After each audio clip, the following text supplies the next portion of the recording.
الحمد للہ وکفا والصلاة والسلام علی سید الانبیاء معد الجود والعطاء وعلی آلہ وصحبہ وبارک وسلم دائما ابدا اما بعد اعوذ باللہ من الشیطان الرجیم بسم اللہ الرحمن الرحیم بحمد اللہ تعالیٰ کہ اللہ رب العزت جل وعلا کے احسان اور کرم سے آج آپ کا سبق شروع ہوگا سورۃ الطلاق کی 7 نمبر آیت شریفہ سے آگے۔ ملاحظہ کیجئے،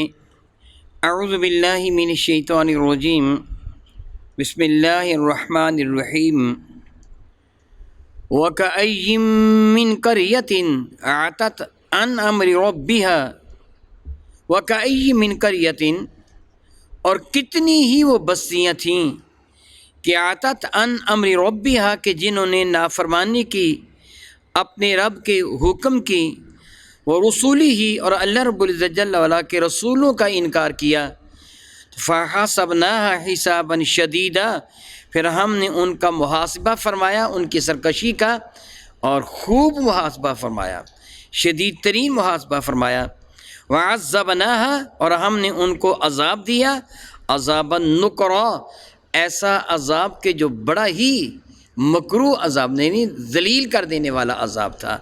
بڑا شدید عذاب تھا، بڑی بری مار ماری ان پر۔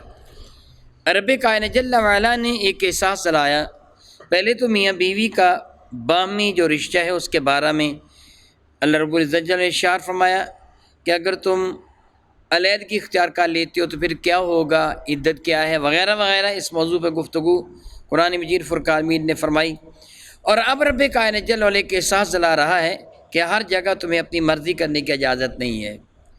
اگر تم نافرمانی کرو گے تو اللہ تعالیٰ جل وعلا عذاب دے گا،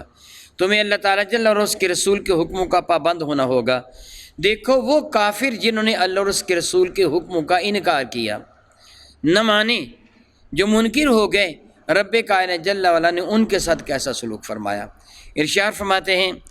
کہ کتنی وہ بستیاں تھیں کہ جنہوں نے اللہ تعالیٰ جل وعلا کے حکم کی نافرمانی کی، اللہ تعالیٰ کے رسولوں کے احکامات کی نافرمانی کی، مطلب پھر ہم نے ان سے حساب لیا، ان کا محاسبہ فرمایا،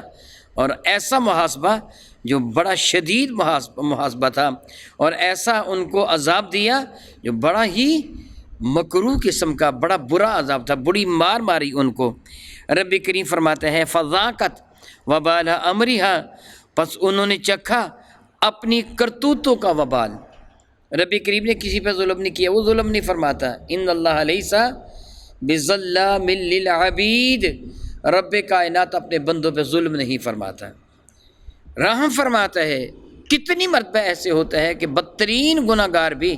جب توبہ کرتا ہے تو اس کے سارے گناہوں کو معاف فرما دیتا ہے،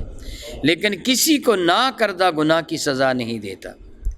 کریم ہے کہ وہ معاف فرما دیتا ہے، لیکن جو گناہ نہ کرنے والا ہو اس کو سزا نہیں دیتا، نہ کردہ گناہ کی سزا نہیں دیتا۔ فَذَاقَتْ وَبَالَ أَمْرِهَا تو انہوں نے چکھا اپنی کرتوتوں کا وبال، وَكَانَ عَاقِبَةُ أَمْرِهَا خُسْرًا وَكَانَ عَاقِبَةُ أَمْرِهَا تو ان کا انجام کار کیا ہوا، آخر تو ان کی کیسی ہوئی، خسراں جو سخت خسارے میں تھی، نقصان میں تھی، گھاٹے میں تھی، زندگی برباد کر لی انہوں نے، اپنی زندگی میں کچھ کما نہ سکے، نہ اللہ کو راضی کیا، نہ اللہ کے رسول کو راضی کیا۔ رب ذوالجلال ارشاد فرماتے ہیں اعد اللہ لہم عذابا شدیدا،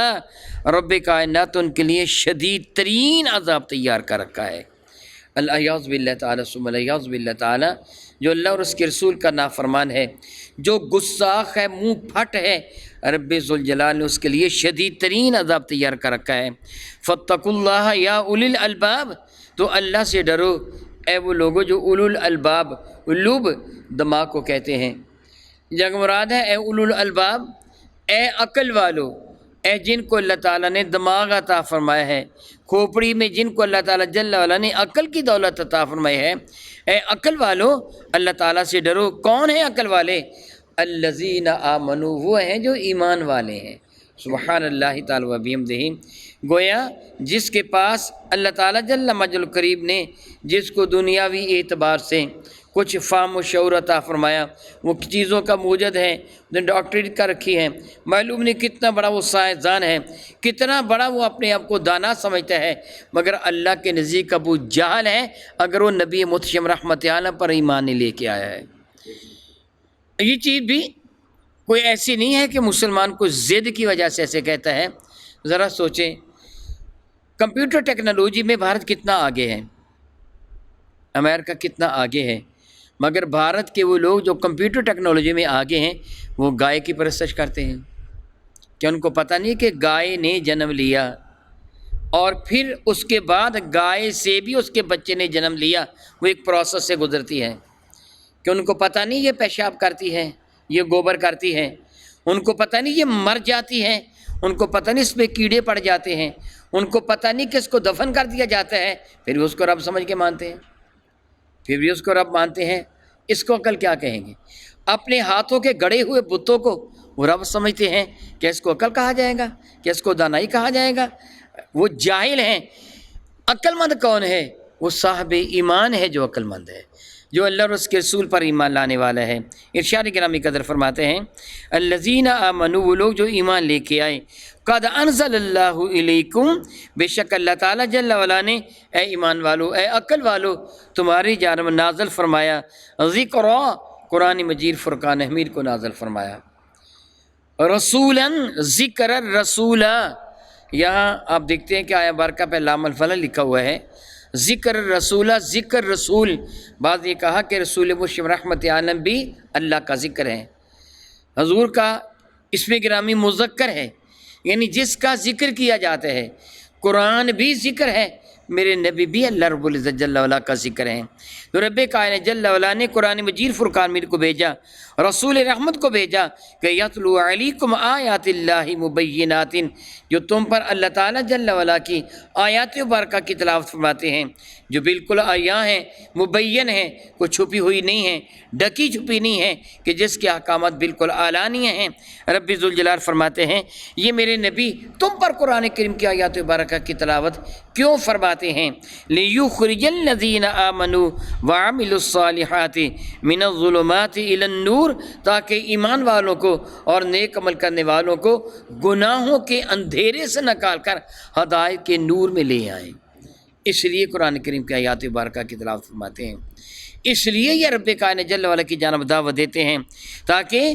یہ نکالیں، لیخرج الذین آمنوا، تاکہ نکالیں ایمان والوں کو، وعاملوا الصالحات، اور نیک کام کرنے والوں کو، من الظلمات، ان اندھیروں سے، الی النور، نور کی جانب۔ تو ومن یؤمن باللہ ویعمل صالحا، ومن یؤمن باللہ، اور جو کوئی ایمان لے کے آیا اللہ تعالیٰ جل وعلا پر، ویعمل صالحا، اور اس نے عمل کیا نیک، تو پھر کیا اسے ملے گا؟ میرا اللہ فرماتا ہے یدخلہ، اس کو داخل کیا جائے گا، جنات، ایسی جنتوں میں، ایسے باغات میں کہ تجری من تحتها الانہار، کہ جس کے نیچے نہریں بہتی ہیں، ان باغات میں داخل کیا جائے گا۔ ایک دو دن کے لیے نہیں، مہینے دو مہینے کے لیے نہیں، سال دو سال، ہزار دو ہزار، لاکھ دو لاکھ سال کے لیے نہیں، خالدین فیہا ابدا، اور اللہ تعالیٰ ہمیشہ ہمیشہ ان کو جنت عطا فرما دے گا، ان کو کبھی موت نہیں آئے گی۔ خالدین فیہا ابدا، رب کائنات جل وعلا ان کو ہمیشہ ہمیشہ ان جنتوں میں بھیجے گا۔ قد احسن اللہ لہ رزقا، اور اللہ تعالیٰ نے ان کے لیے وہاں بہترین رزق تیار کر رکھا ہے۔ سبحان اللہ تعالی و بحمدہ، اللہ الذی خلق سبع سماوات،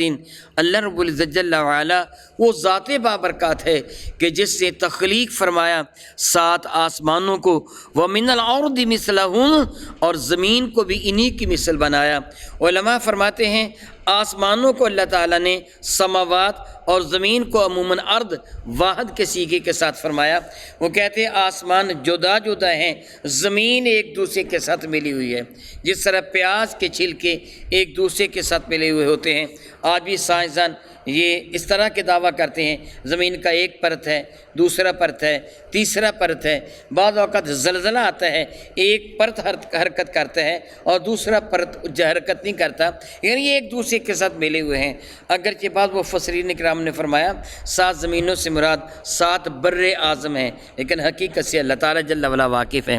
رب ذوالجلال فرماتے ہیں یتنزل، رب کائنات نازل فرماتا ہے الامر، اپنے احکامات کو بینہن، ان کے درمیان، یعنی اللہ رب العزت جل وعلا احکامات کو نازل فرماتا ہے، یعنی زمین سے سبحان اللہ تعالی و بحمدہ